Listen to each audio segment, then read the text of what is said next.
Si usted puede, hay algunas madres que están con sus niños y es mejor que ellas estén sentadas, o alguna persona tiene dolores de espalda y es mejor que se quede sentada. Pero si usted puede, luego se ponga de pie y vamos a leer la palabra de nuestro Dios. Lucas capítulo 23, versículos 44 al 46. Al ponernos de pie, estamos honrando la palabra de nuestro Dios. Estamos declarando que realmente Dios está con nosotros y nos va a hablar. Lucas 23, 44 al 46. Hermanos,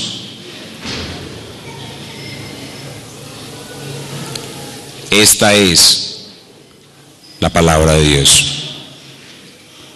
Cuando era como la hora sexta, hubo tinieblas sobre toda la tierra hasta la hora novena, y el sol se oscureció, y el velo del templo se rasgó por la mitad. Entonces Jesús, clamando a gran voz, dijo: Padre, en tus manos encomiendo mi espíritu. Y habiendo dicho esto, expiró. Vamos a orar una vez más. Sin el Espíritu Santo, ni la predicación del que expone, ni la audición del que escucha tendrán un efecto poderoso en nuestra alma. Así que vamos humillados delante del Señor pidiendo su gracia. Espíritu Santo del Dios Trino, tú que inspiraste la palabra y que nos salvaste, nos rescataste de nuestros pecados y nos trajiste a la iglesia de Cristo, tú que nos has hecho parte de la iglesia local y tú que nos has traído hasta aquí en este día, hasta esta hermosa ciudad, hasta esta hermosa convención, haz que una vez más la predicación de tu palabra tenga gran poder en nuestros corazones. Una vez más, ten misericordia del pecador que predica y del pecador que escucha, te lo rogamos, en el nombre del Señor Jesucristo. Amén. Podemos sentarnos, mis amados hermanos, y lo primero que vamos a hacer ahora para estudiar nuestro pasaje es ponerlo en contexto. El pasaje que acabamos de leer está en el contexto de la escena final de la cruz. Es la escena final de la cruz. Es el momento final de la obra de nuestro Señor Jesucristo. A ese momento final llegamos por un camino, el camino de la cruz, el cual Jesús recorrió desde la casa del emperador romano hasta el lugar llamado Gólgota, o lugar de la calavera. Y en ese camino a la cruz, Jesús requirió un ayudante para cargar la cruz, Simón de Cirene. Y en ese camino de la cruz, algunas mujeres salieron a su encuentro llorando, y él las animó a no orar por él, sino a orar por ellas mismas y por el castigo que vendría sobre Jerusalén. En ese camino de la cruz, Jesús tuvo un encuentro reconfortante con un ladrón que después de haberle injuriado como todos los demás, fue arrepentido y salvado. Jesús le dijo: en verdad te digo, hoy estarás conmigo en el paraíso. Pero en esa escena de la cruz, ya puesta la cruz y Jesús colgado en ella, hay un grupo de personajes que quiero llamar vuestra atención sobre ellos en esta tarde. Se trata de los burladores de la cruz. Los burladores de la cruz. ¿Quiénes eran estos burladores de la cruz? Eran todos los judíos que estaban ahí, que no creían en él. Eran incluso los soldados romanos. Eran los ladrones que estaban colgados con él. Todos aquellos personajes que no creían en él, que eran sus enemigos, se estaban burlando de él y habían creado en el momento de la crucifixión de nuestro Señor lo que podríamos llamar la parodia de la cruz. Recuerden que Jesús había dicho que él era el rey de los judíos y todos lo menospreciaron como rey. Y entonces, para burlarse de él como rey, montaron una parodia. Hasta título le pusieron. hasta el gobernador romano Poncio Pilato terminó participando de la parodia poniéndole un título al clavar sobre la cruz la causa de Cristo: este es el Rey de los judíos. Entonces allí lo que teníamos en esa escena final de la cruz es algo que podríamos llamar el espectáculo o la parodia de la cruz. Y quiero que antes de hablar de los sufrimientos de la cruz veamos este elemento, la parodia de la cruz. Y para que recreemos esa parodia, vamos a leer de nuevo los versículos 32 al 39 y noten allí en escena todas aquellas burlas, toda aquella parodia. Verso 32 del capítulo 23 de Lucas. Dice: llevaban también con él a otros dos que eran malhechores para ser muertos, y cuando llegaron al lugar llamado de la calavera, le crucificaron allí a los malhechores, uno a la derecha y otro a la izquierda. Y Jesús decía: Padre, perdónalos porque no saben lo que hacen. Y repartieron entre sí sus vestidos echando suertes. Y el pueblo estaba mirando, y aún los gobernantes, miren esto, se burlaban de él, diciendo: a otro salvó, sálvese a sí mismo, si este es el Cristo, el escogido de Dios. Burla. Los soldados también le escarnecían, más burla, acercándose y presentándole vinagre y diciendo: más burla, si tú eres el Rey de los judíos, sálvate a ti mismo. Había también sobre él un título escrito con letras griegas, latinas y hebreas: este es el Rey de los judíos, el título de la burla. Y el versículo 39: y uno de los malhechores que estaba con él, que estaban colgados, le injuriaba, más burla, diciendo: si tú eres el Cristo, sálvate a ti mismo y a nosotros. En medio de aquellas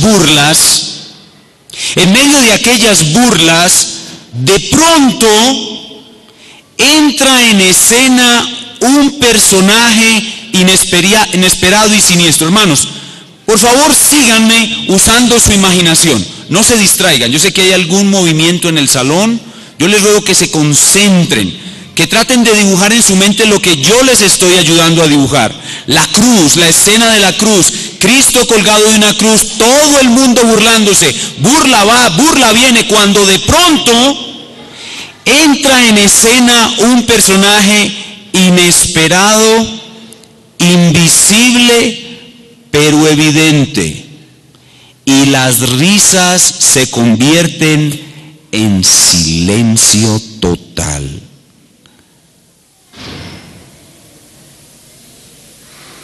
Cristo se queda en silencio. Los ladrones se quedan en silencio. Los romanos se quedan en silencio. Los judíos burladores se quedan en silencio. Y entra en el alma de todos aquellos burladores una terrible confusión que dura 3 largas horas. Las tinieblas han venido sobre la cruz 3 largas horas. Y más tarde salen de aquel teatro al aire libre aquellos burladores de la cruz dándose golpes de pecho. Versículo 48. Y toda la multitud de los que estaban presentes en este espectáculo parodia, viendo lo que había acontecido, se volvían golpeándose el pecho, después de haber presenciado el hecho más importante para la historia de la humanidad, sin haber entendido lo que allí sucedió, pero con la seguridad de que Dios los condenaba por lo que habían hecho. Ese personaje inesperado entró usando un ropaje especial. Llegó vestido de tinieblas, llegó vestido de oscuridad, y por eso nos corresponde entender quién es este personaje que cambia la comedia en lamentos y qué significa su ropaje de tinieblas. y ver por medio de él, de estas tinieblas, de una manera completa, la escena de la cruz, junto con otros dos eventos finales que nos ayudan a entender lo que allí sucedió en el día más importante para toda la humanidad y con ello aproximarnos un poquito a la gloria de los sufrimientos de Cristo. Por eso le hemos puesto por título a este mensaje, la gloria de sus sufrimientos. La gloria de sus sufrimientos. Y esa gloria de sus sufrimientos la vamos a ver estudiando las 3 horas de tinieblas de la cruz. Repito, la gloria de sus sufrimientos la vamos a ver estudiando las 3 horas de tinieblas de la cruz. El tema de nuestro pasaje entonces ya es muy obvio para todos nosotros. Es el papel protagónico que tienen las 3 horas de tinieblas en el significado de la cruz. Hermanos, ninguno de ustedes puede ver la gloria de Cristo si no entiende las 3 horas de tinieblas que ocurrieron en la cruz. Estas 3 horas de tinieblas son vitales para nuestra salvación. Y con ella hubo 2 eventos finales que cierran por completo la obra de la cruz. Y vamos a entender su importancia y su significado. Y para estudiar nuestro pasaje vamos a dividirlo en 3 sencillos puntos. En 3 sencillos puntos. Al estudiar las tinieblas de la cruz, vamos a ver la intensidad de sus sufrimientos. Vamos a estudiar en primer lugar la intensidad de sus sufrimientos al analizar las 3 horas de tinieblas de la cruz. En segundo lugar, vamos a ver la eficacia de sus sufrimientos al analizar el velo y la cruz. El velo rasgado y la cruz. Y en tercer lugar veremos el final de sus sufrimientos al analizar su partida desde la cruz. Entonces estaremos viendo 3 cosas. Las 3 horas de tinieblas que nos hablan de la intensidad de sus sufrimientos. Estaremos viendo el velo que nos habla de la eficacia de sus sufrimientos y estaremos viendo la partida desde la cruz que nos habla del final de sus sufrimientos. Vamos entonces a comenzar estudiando las 3 horas de tinieblas de la cruz, las tinieblas de la cruz, y en ellas vamos a aprender a entender un poquito, solo un poquito, la intensidad de sus sufrimientos. Veamos otra vez los versículos 44 y 45 en la primera parte. Dice, cuando era como la hora sexta, hubo tinieblas sobre toda la tierra hasta la hora novena, y el sol se oscureció. Pausa allí. Y el sol se oscureció. El texto comienza hablándonos de que estas tinieblas entraron a la hora sexta, que según el calendario judío era para nosotros las 12 del mediodía. Las 12 del mediodía, cuando el sol está en su momento más resplandeciente. Cuando el sol está en su momento más resplandeciente, aparecen de manera repentina unas densas tinieblas. No sabemos cuánto tiempo tardaron estas tinieblas para llenar todo aquel lugar, o toda la ciudad, o todo el país, o todo el mundo. No sabemos con exactitud hasta dónde se extendieron estas tinieblas. Lo que sí sabemos es que sonaron las 12 o dieron las 12, y en un periodo corto de tiempo, que pudo haber sido segundos o minutos, aparecieron unas tinieblas muy profundas. Lo que tenemos que comenzar a mirar aquí es el shock, el impacto de este evento nunca visto por aquellas personas. Y recuerden que esas personas estaban burlando. Recuerden que ellos eran los burladores de la cruz. Y de un momento a otro llega, imagínense que nosotros estamos aquí predicando la palabra de Dios, aquí hay muy buena luz, y de pronto aparece aquí unas tinieblas tan profundas que no nos podemos ver la cara el uno y el otro. Es mi forma de pensar, es mi opinión, que estas tinieblas eran tan densas que si la persona ponía la mano al frente de su cara no la podía ver. Y ahora les voy a mostrar que yo digo esto es porque lo comparo con las tinieblas que hubo en Egipto. Y la palabra de Dios dice, en Egipto la gente no podía ver ni siquiera la mano adelante de su cara. De un momento a otro este salón se pone en unas tinieblas tan profundas que si yo pongo mi mano delante de mi cara no la puedo ver. Imagínense el shock y la impresión. Y en ese tiempo no era como aquí que nosotros sacamos el celular y prendemos el celular y con el celular alumbramos. O una linterna. No, en ese tiempo no había linterna.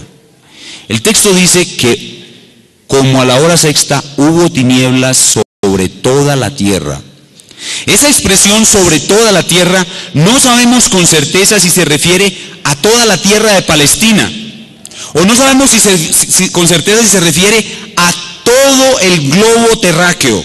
No lo sabemos con seguridad, pero lo que sí sabemos con seguridad de nuevo es el impacto de las personas. Imagínense esa oscuridad en las calles, no solamente en los que estaban burlándose en la cruz, sino los que estaban en las calles. Cuando esas tinieblas aparecen y la gente va caminando en las calles, todo el mundo se queda quieto, aterrado y muy asustado. Imagínense en esa oscuridad cuando llegó al templo. ¿Qué estaban haciendo los sacerdotes en ese momento en el templo?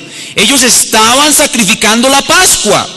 ¿Qué sucedió? Que inmediatamente tuvo que detenerse todo, porque no había luz, no había quien encendiera una vela, no había absolutamente nada de luz. Imagínense en la oscuridad en las casas, los padres, los hijos, las madres. ¿Dónde están mis niños?, gritó la señora y corrió tropezándose con todo, pues no podía ver.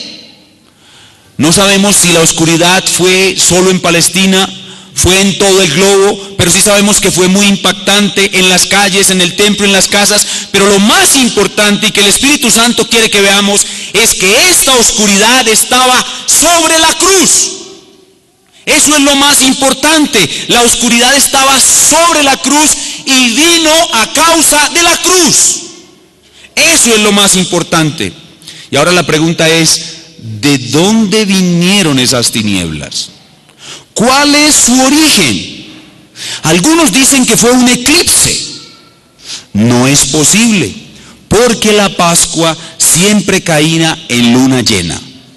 Y los expertos dicen que es imposible que en luna llena haya un eclipse total de sol. Otros dicen que estas tinieblas se originaron en Satanás, porque Cristo dijo en otro pasaje que esta es la hora de las tinieblas. Pero eso no es posible. No es posible que sea Satanás, porque a Satanás no le es dado nunca en la Escritura tener tal control sobre un evento global, un evento que afecte a toda la creación. Satanás no puede ser el origen de estas tinieblas. No puede ser. ¿De dónde vinieron entonces estas tinieblas? ¿Cuál es su origen? Estas tinieblas son de origen divino. Son sobrenaturales. No es la sola ausencia de luz. No es solamente que el sol está eclipsado, sino que Dios sobrenaturalmente trae este fenómeno de densas tinieblas a causa de la cruz. ¿Cuál es la razón por la cual aparece el Padre vestido de tinieblas? Porque a las 12 del mediodía, escuche bien, los pecados de todos aquellos por quienes Cristo vino a morir cayeron sobre su cuerpo, como nos dice Primera de Pedro, capítulo 2, versículo 24. Escúchenlo por favor. Quien llevó él mismo nuestros pecados en su cuerpo sobre el madero, para que nosotros, estando muertos a los pecados, vivamos a la justicia, y por cuya herida fuisteis sanados. Los pecados de todos aquellos a quienes Cristo vino a salvar cayeron sobre su cuerpo, y de inmediato sobre la cruz y sobre toda la tierra se expandieron las tinieblas. No cayeron las tinieblas sobre los presentes, aunque los presentes las merecían. Cayeron sobre la cruz, pero se les deja ver a los presentes que allí están, y se le cuenta al resto de la humanidad que allí estuvieron, para que todos podamos entender los sufrimientos de Cristo en la cruz y su significado. Pero alguno me dirá todavía: pastor, pero ¿cómo dice usted que esas tinieblas es la presencia de Dios. Si Dios es luz, sí, mi hermano, Dios es luz, pero Dios cuando viene en juicio, Él es tinieblas. ¿Cómo describió Jesús el infierno? Las tinieblas de afuera. Y esas tinieblas son muy densas, son las tinieblas del infierno. Escuchen bien, las tinieblas que bajaron sobre la cruz son las mismas tinieblas que habrá en el infierno. Son la presencia de Dios en el infierno. Las tinieblas son la presencia de la ira del Padre sobre la cruz. Anuncian la entrada de la ira de Dios en escena. Y los burladores lo sabían muy bien, pues en el Antiguo Testamento se les había enseñado claramente que Dios es tinieblas cuando Él viene en juicio.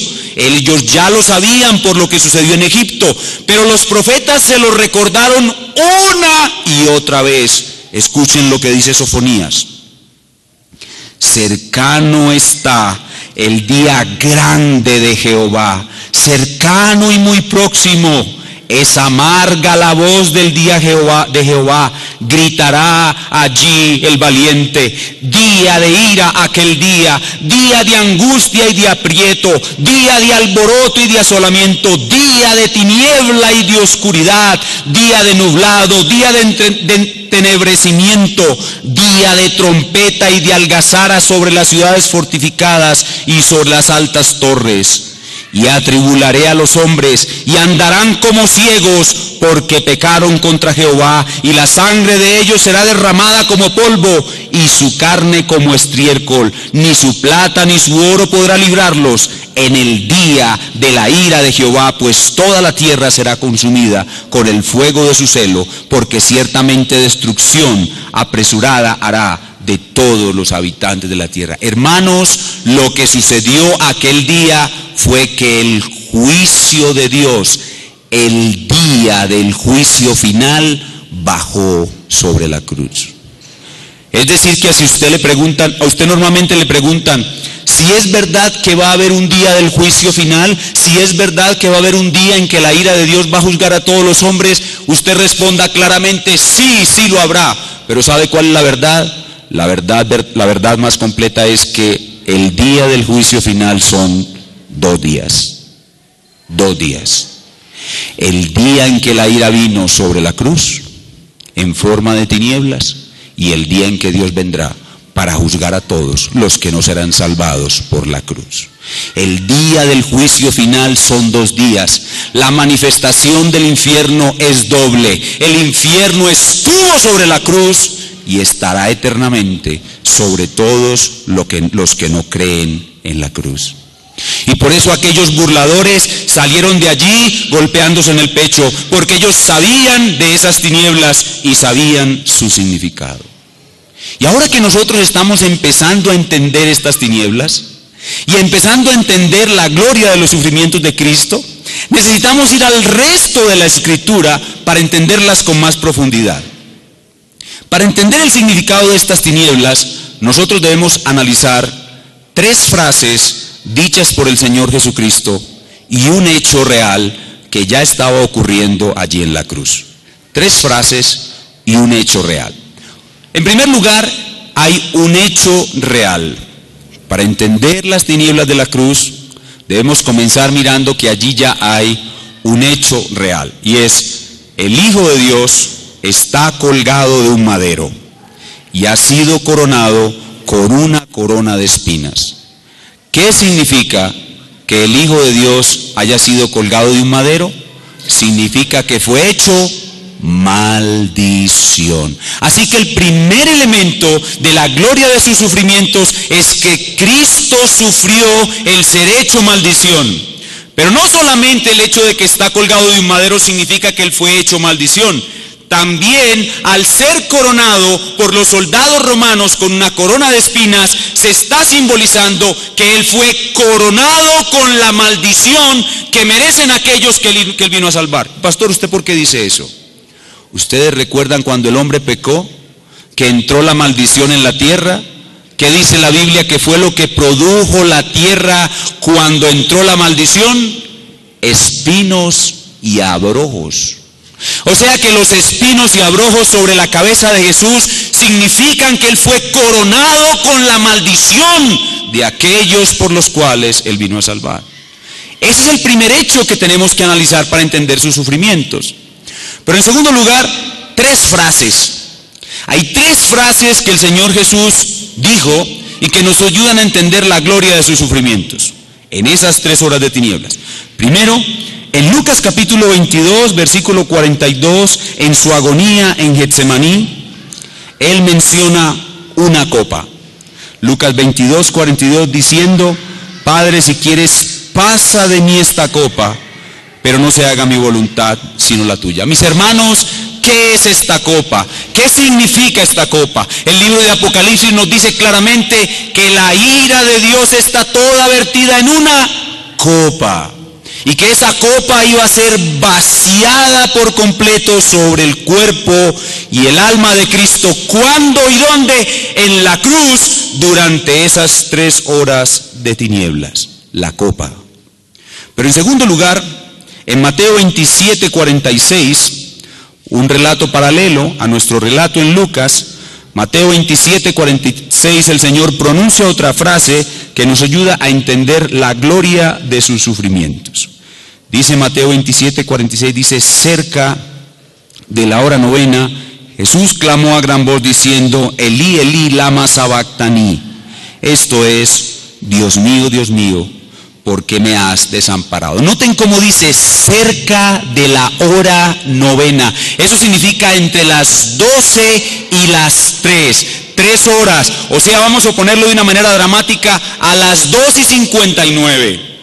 A las 2:59 Jesús clamó diciendo: Dios mío, ¿por qué me has desamparado? ¿Qué significa? Que durante esas 3 horas Él estuvo desamparado y ya no aguantaba más que su Padre lo hubiera desamparado por 3 horas. Esas 3 horas de desamparo fueron para Él una eternidad. Y literalmente eso significa para nosotros. Por esas 3 horas de desamparo de Él, nosotros no seremos desamparados nunca, por toda la eternidad. El abandono de Dios fue sufrido por el Hijo perfecto de Dios durante 3 horas. Sufrimiento para Él fue maldición. Estar su cuerpo pegado al madero maldito y su corona y su cabeza coronada con las espinas de la maldición. 3 horas colgado de esa maldición, coronado de maldición. 3 horas desamparado por completo por su Padre. El Hijo de Dios, Jesucristo hombre, desamparado por su Padre tierno y amoroso, que siempre lo amó y estuvo con Él.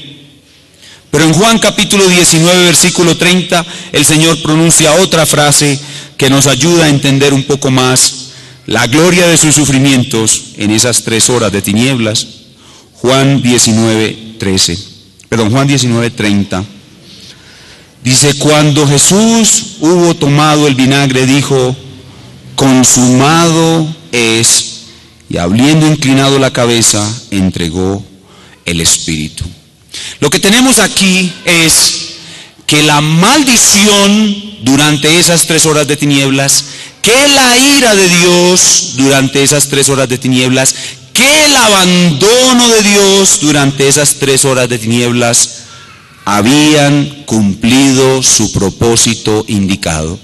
Consumado es, significa que la ira de Dios fue extinguida, que la maldición fue quitada, que el abandono de Dios fue quitado y que el plan de Dios fue completado gracias a la gloria de sus sufrimientos. Significa que su expiación fue perfecta. Su sufrimiento de ser hecho pecado, de ser hecho maldito, de ser hecho ira, de ser hecho abandono, cumplió el propósito para el cual Dios lo planeó desde la eternidad. ¿Qué representan entonces estas tinieblas? Estas 3 horas de tinieblas nos muestran la gloria de sus sufrimientos y nos dicen que el infierno estuvo allí, que el día del juicio juicio final estuvo allí, pero no sobre mí, sobre ti, sino sobre él. Estas 3 horas de tinieblas nos muestran que la ira infinita de Dios contra los pecados de todos nosotros los creyentes estuvo allí. Que la maldición infinita de Dios contra nosotros los creyentes que habíamos pecado estuvo allí. Que el abandono infinito de Dios contra todos los pecadores que hemos sido salvados estuvo allí. Que Cristo, sustituyendo al pecador en 3 horas de tinieblas, vivió literalmente el infierno. Como dice el apóstol, al que no conoció pecado, por nosotros lo hizo pecado, para que nosotros fuésemos hechos justicia de Dios en él. Pero ahora la pregunta que está rondando por sus cabezas, estoy seguro, es esta: ¿cómo puede Cristo en 3 horas de madero? ¿Cómo puede Cristo en 3 horas de copa? ¿Cómo puede Cristo en 3 horas de ira? ¿Cómo puede Cristo en 3 horas de abandono acabar con algo mío que es infinito? Si yo merezco la ira infinita, si yo merezco la copa infinita, si yo merezco el madero infinito, si yo merezco la corona infinita, si yo merezco el abandono infinito, ¿por qué 3 horas de él me libran de algo que es infinito? La respuesta es: porque él es el Hijo infinito de Dios. Lo que habíamos dicho al principio, que es la base de toda la cristología, que es la base de toda la gloria de Cristo, es que Cristo es 100% Dios y 100% hombre en una sola persona. Y lo que se dice de una de las naturalezas se le atribuye a la otra y viceversa. Las cosas que se dicen de una y de otra son verdad en ambos sentidos en la sola persona de Cristo. De tal manera que se produce lo que podríamos llamar la ecuación de la cruz. ¿Han ustedes oído hablar de la ecuación de la cruz? Déjenme contarles esta extraña ecuación, estas extrañas matemáticas que no son las matemáticas del hombre, sino las matemáticas de Dios. ¿Cuál es esta ecuación? La siguiente. Escúchenla con cuidado. Los sufrimientos temporales, 3 horas, de una persona de valor infinito son iguales en la mente de Dios a los sufrimientos eternos de una persona de valor no infinito. Los sufrimientos temporales, 3 horas, de una persona de valor infinito, esto es Cristo, son iguales en la mente de Dios a los sufrimientos eternos de una persona de valor no infinito. Y por eso es que a las 3 de la tarde en punto, hermanos, regresa la luz. Así como la luz se fue repentinamente y aparecieron las más densas tinieblas del infierno, así igual repentinamente regresa la luz, porque las 3 horas de tinieblas, los sufrimientos de Cristo, cumplieron su propósito. ¿Qué significa que la luz regresó? Significa que la obra fue perfecta. ¿Qué significa que Cristo diga consumado es? Significa que la obra fue perfecta. ¿Y qué significa que el velo se haya rasgado? Significa que la obra fue perfecta y que ahora los pecadores tenemos libre acceso al trono de Dios. Ya hemos visto el primer punto de nuestro pasaje. Hemos visto la gloria de sus sufrimientos en las 3 horas de tinieblas. Ahora veamos la eficacia de sus sufrimientos en el velo rasgado. Veamos el segundo elemento en el pasaje que nos introduce en ese elemento. ¿Fueron los sufrimientos de Cristo eficaces? ¿Sí o no? Termina diciendo el versículo 45, dice: y el sol se oscureció y el velo del templo se rasgó por la mitad. Noten cómo los dos eventos están íntimamente conectados. Noten la secuencia: burlas, tinieblas, luz, velo rasgado. Noten la secuencia. Los eventos están íntimamente conectados. Y la palabra de Dios se esfuerza por dejarnos claro que el velo se rasgó por la mitad. Otra vez utilicen su imaginación y hagan un viaje en el templo y ubíquense allá en la Jerusalén del primer siglo otra vez. Todo el mundo se había quedado quieto. Recuerden, las tinieblas no dejaban mover a nadie. Los sacrificios del templo habían cesado, se habían quedado callados todos, hasta los animales que estaban sacrificando. Y de pronto, en medio de ese silencio, regresa la luz y se escucha un sonido. Bueno, más duro que eso, ese sonó muy poquito, ese sonó muy pasito. Bueno, ese es un poquito mejor. O sea, no es posible reproducir ese sonido. El velo del templo era una gruesísima cortina hecha de pieles secas de animales muy gruesas. Dicen, relatos históricos, tradiciones históricas dicen que el velo podía llegar a pesar hasta 300 kilos y que se necesitaban más de 200 personas para montarlo en su lugar.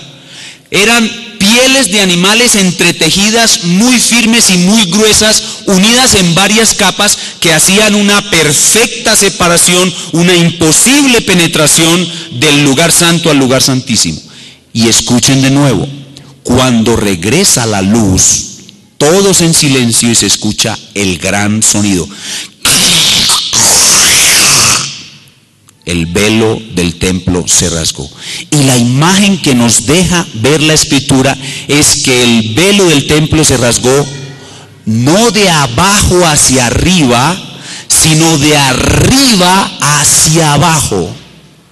La mano todopoderosa de Dios que estuvo sobre la cruz, generando tinieblas para que hubiera perfecta expiación, luego se dirige hacia el templo y Dios toma en sus propias manos ese velo y con sus dos manos lo rasga de arriba abajo, dándonos a entender claramente que el camino al lugar santísimo había quedado abierto, dándonos a entender que verdaderamente en la cruz se hizo expiación, es decir, que la deuda penal que los pecadores escogidos tenemos con la justicia de Dios ha sido pagada, dándonos a entender que hubo propiciación, es decir, que la ira de Dios fue aplacada, dándonos a entender que hubo reconciliación, es decir, que la enemistad entre el hombre y Dios ha sido quitada, dándonos a entender que ha habido redención,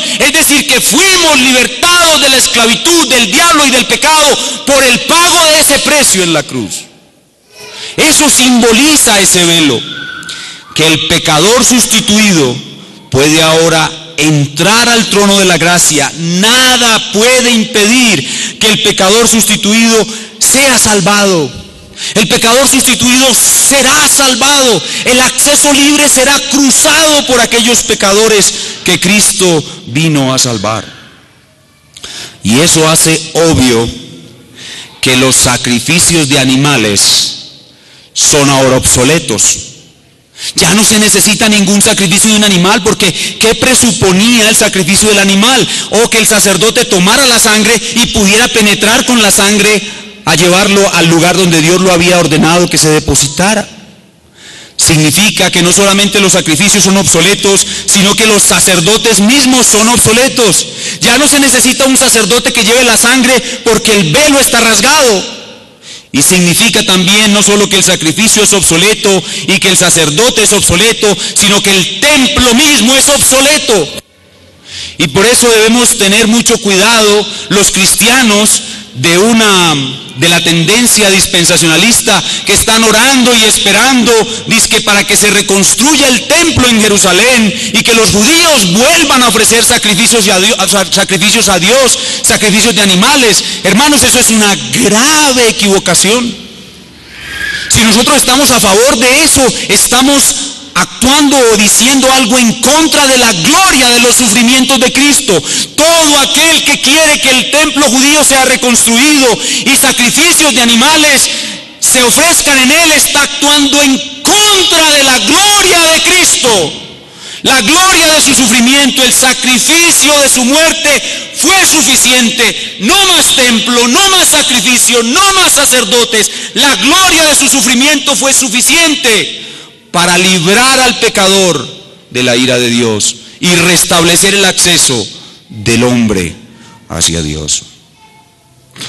Los autores de la palabra de Dios nos muestran esto muy claramente. Escuchen lo que dice la palabra de Dios en Hebreos, capítulo 9, versículos 11 y 12. Dice la palabra de Dios: pero estando ya presente Cristo, sumo sacerdote de los bienes venideros, por el más amplio y más perfecto tabernáculo, no hecho de manos, es decir, no de esta creación, y no por sangre de machos cabríos ni de becerros, sino por su propia sangre, entró una vez para siempre en el lugar santísimo, habiendo obtenido eterna redención. Si hemos obtenido una eterna redención, no se necesita ningún otro sacrificio, puesto que esta redención es eterna. Hebreos 10:14, porque con una sola ofrenda hizo perfectos para siempre a los santificados. Hebreos 10:19. Así que, hermanos, teniendo libertad, no teniendo necesidad de un sacerdote, no teniendo necesidad de un sacrificio, no teniendo necesidad de un templo, teniendo libertad para entrar en el lugar santísimo. ¿Por qué? Por la sangre de Cristo, es decir, por los sufrimientos perfectos y gloriosos de Cristo, por el camino nuevo y vivo que Él nos abrió a través del velo, esto es, de su carne. Y teniendo un gran sumo sacerdote sobre la casa de Dios, acerquémonos con corazón sincero, con plena certidumbre de fe, purificados los corazones de mala conciencia y lavados los cuerpos con agua pura. Esto muestra claramente la gloria de sus sufrimientos. En el primer punto, al ver las 3 horas de tinieblas, vimos la intensidad de su sufrimiento. ¿Quién puede decir cuánto sufrió el Señor Jesucristo al verse maldito por 3 horas? ¿Quién puede decir cuánto sufrió el Señor Jesucristo al recibir la copa de la ira eterna de Dios por 3 horas? ¿Quién puede decir cuánto sufrió el Señor Jesucristo al haber sido abandonado por su Padre 3 horas? ¿Quién puede decir cuánto sufrió Él? ¿Cuánto sufrió Él en aquella cruz al haber sido cargado con nuestros pecados? ¿Cuánto sufrió Él por aquellas cosas? No lo podemos decir, pero lo que sí podemos decir es que su muerte fue perfecta, que su sacrificio fue eficaz y que el velo del templo rasgado significa que la gloria de sus sufrimientos satisfizo plenamente a su Padre. Significa que la cabeza de la serpiente fue herida de muerte. Significa que el obstáculo del pecado fue quitado. Significa que el cielo nuevo y tierra nueva, con acceso libre de todos los verdaderos creyentes a la presencia de Dios, ha sido asegurado. Significa que con aquellos sufrimientos el Cordero de Dios quitó el pecado de su pueblo y quitó el pecado del mundo. Significa que es inevitable que todos aquellos por los cuales Cristo sufrió el infierno sean liberados del infierno para siempre. Liberados del infierno, liberados del pecado y liberados de todas sus consecuencias. Es imposible que ellos sigan bajo maldición. Y por eso es que no tiene ningún sentido aquellas cosas que escuchamos por ahí a veces como las famosas herencias de maldición. No tiene ningún sentido decir que los creyentes podemos ser objetos de herencias de maldición. Cristo llevó nuestra maldición en el madero para siempre. Significa que seremos totalmente restaurados de los estragos del pecado y significa que podremos vivir en un lugar donde podremos tener acceso a Dios sin un velo. Sin un velo. Ya hemos visto entonces en el primer punto la gloria de sus sufrimientos al ver las 3 horas de tinieblas. Hemos visto en un segundo punto la eficacia de sus sufrimientos al ver el velo rasgado. Y ahora vamos a ver finalmente el final de sus sufrimientos al ver la partida desde la cruz. El final de sus sufrimientos al ver la partida desde la cruz. versículo 46. Entonces, ese entonces significa después de que regresó la luz, después de que el velo del templo se rasgó, después de que el Señor dijo, consumado es, después de que le dieron a beber vinagre y lo bebió para que se cumpliera lo que está escrito, tengo sed. Entonces Jesús, clamando a gran voz, dijo, Padre, en tus manos encomiendo mi espíritu. Y habiendo dicho esto, expiró. Noten el entonces como liga este último evento con los dos anteriores.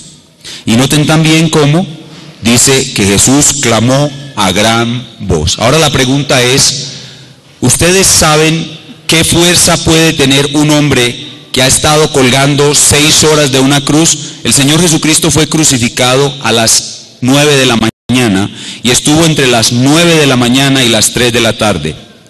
La parte de su crucifixión que nos salvó fue desde las 12 del día hasta las 3 de la tarde, cuando vinieron sobre él las 3 horas de tinieblas. Pero su cuerpo estuvo colgado 6 horas de la cruz. ¿Ustedes se imaginan qué fuerza puede tener un hombre allí colgado, padeciendo lo que el Señor Jesucristo estaba padeciendo? La respuesta es ninguna. Sin embargo, el pasaje nos dice que clamó a gran voz. Dice, entonces, verso 46, clamando a gran voz. Para usted clamar a gran voz necesita estar fuerte. ¿De dónde sacó Jesús esas fuerzas? La respuesta es, como él ya había triunfado, las fuerzas vinieron sobre él. Las fuerzas que vinieron sobre él son un símbolo de su triunfo, porque él había dicho, nadie me quita mi vida, yo mismo la pongo, yo tengo poder para quitármela y tengo poder para volverla a tomar. Esas nuevas fuerzas que él tiene allí son las fuerzas de su victoria, con las cuales él va a partir ahora victorioso de la cruz. Cristo no va al sepulcro como un perdedor, él parte de la cruz victorioso, con plena fuerza, entrega su vida, nadie se la quita. Y ahora noten esto muy importante, dice, entonces Jesús, clamando a gran voz, dijo, Padre, Padre. ¿Recuerdan qué era lo que había dicho hace un momento? ¿Cómo había llamado a Dios durante las 3 horas de tinieblas? Dios mío, Dios mío. Él lo llama Dios mío porque él se está humillando delante de él. Recuerden que en las 3 personas de la Trinidad hay una jerarquía, hay una subordinación. En la obra de la redención, ¿quién tiene la máxima autoridad? El Padre. ¿Quién está sujeto al Padre? El Hijo. ¿Y quién está sujeto a los dos? El Espíritu Santo. Cuando Jesús está siendo desamparado por su Padre en las 3 horas de tinieblas, él lo llama Padre y le dice, él no lo llama Padre, sino que le dice Dios. Dios, me has desamparado. Dios, ya no te siento como Padre. El hecho de ese desamparo significa que Jesús no sentía a Dios como Padre. No lo sentía como Padre. ¿Por qué? Porque en ese momento Jesús, cargado con nuestros pecados, era objeto de la ira de Dios y no podía estar la ira de Dios y el amor paternal en el mismo momento, al mismo tiempo, en la misma persona. Y por eso es que nosotros tenemos que pedirle perdón a Dios, a pesar de que nuestros pecados ya fueron perdonados. Nuestros pecados ya fueron perdonados, nosotros ya fuimos justificados, pecados pasados, presentes y futuros fueron perdonados. Sin embargo, cuando yo peco, yo ofendo a mi Padre y pierdo la percepción de su amor paternal. Y por eso tengo que pedirle perdón. Jesús no lo llamó Padre durante las 3 horas porque no lo experimentó como Padre, porque lo había abandonado como Padre. Pero una vez vuelve la luz, una vez pasan las 3 horas de tinieblas, la presencia paternal de su amor regresa. Y Jesús le dice, Padre, otra vez experimento tu dulce amor, tu dulce presencia está otra vez conmigo, Padre. Y ahora lo único que quiero, Padre, después de haber cumplido perfectamente tu misión, es ir a estar contigo. Por eso, en tus manos encomiendo mi espíritu, y partió triunfante a la presencia del Señor. La gloria de su sufrimiento, la eficacia de su sufrimiento, el final de su sufrimiento. Hermanos, qué glorioso Salvador es nuestro Rey. Qué bendito Salvador es nuestro Señor Jesucristo. Él hizo allí una obra perfecta, y usted y yo nunca debemos dudar de eso. Jesús realizó en la cruz, por la gloria de sus sufrimientos, una obra de salvación perfecta. Pero hay en el resto del relato evangélico otros dos eventos asociados con esto que acabamos de estudiar, que Lucas no incluye. Y esos dos eventos nos ayudan a confirmar que lo que hubo en aquellas 3 horas de tinieblas fue el día del juicio final anticipado. Repito, hay otros 2 eventos que Lucas no registra, pero que Mateo registra, y que sucedieron exactamente después de estos 3 eventos que acabamos de relatar, y que nos sirven para confirmar que realmente el día del juicio final fue adelantado en la cruz. Los pecados tuyos y los pecados míos tuvieron su día de juicio final en la cruz. Vayan conmigo a Mateo capítulo 27, versículos 51 al 53. Mateo 27, del 51 al 53. Mateo 27, del 51 al 53. Dice la palabra de Dios.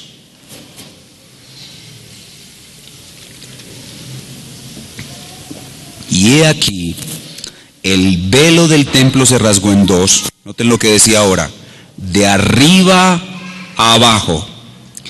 Y la tierra tembló, y las rocas se partieron, y se abrieron los sepulcros, y muchos cuerpos de santos, de justos, que habían dormido, es decir, que habían muerto, resucitaron, se levantaron, y saliendo de los sepulcros, después de la resurrección de él, vinieron a la santa ciudad y aparecieron a muchos. Hermanos, si usted se toma la molestia de ver todos los pasajes que hablan en el resto de la Biblia del día del juicio final, usted verá claramente que el día del juicio final habrá un terremoto, cual no lo hubo en toda la historia de la humanidad. ¿Qué vimos ahí en la cruz? Un gran terremoto, que las gigantescas rocas que habían en el monte Calvario se partieron. Pero ¿qué más hubo allí? Los sepulcros de los santos que habían muerto fueron abiertos, y esos santos resucitaron y se aparecieron a muchos, mostrando que la gloria de la muerte, de los sufrimientos de Cristo, garantizaría la resurrección de todos los que murieron en él. Eso significa ese evento. Esos santos que se aparecieron a muchos resucitados, inmediatamente después de estos 3 eventos, garantiza que la gloria de sus sufrimientos asegura la resurrección de todos los que murieron en él.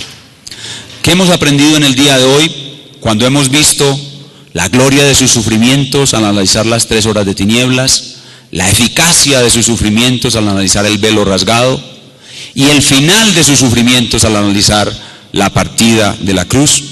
Hemos aprendido que las tinieblas de la cruz son el vestido con el que el Padre entró en la escena de la cruz, y son un símbolo de la intensidad incomprensible de los sufrimientos de Cristo. Hemos aprendido que las tinieblas de la cruz son el infierno infinito, la ira de Dios contra el pecado nuestro cayendo sobre el cuerpo del Hijo infinito de Dios. Hemos aprendido que Cristo soportó las tinieblas de la cruz de una manera misteriosa para nosotros. En 3 horas Él absorbió lo que es infinito y lo quitó para siempre de la vida de aquellos por los cuales padeció dichas tinieblas. Y hemos aprendido que como resultado de haber Cristo soportado esas tinieblas, el acceso a Dios está abierto eternamente para los que creemos en este evangelio y que no se necesita absolutamente nada más. No se necesitan templos, no se necesitan sacrificios, no se necesitan velos, no se necesitan pastores, no se necesita nada. El sacrificio de Cristo es perfecto, la salvación es totalmente segura, la expiación es eficaz. ¿Y cuáles son las aplicaciones que trae a nuestra vida cristiana práctica el entender la gloria de los sufrimientos de la cruz? Bueno, yo espero que en el día de hoy usted le dé gracias a Dios porque hoy usted entendió la cruz como no la había entendido.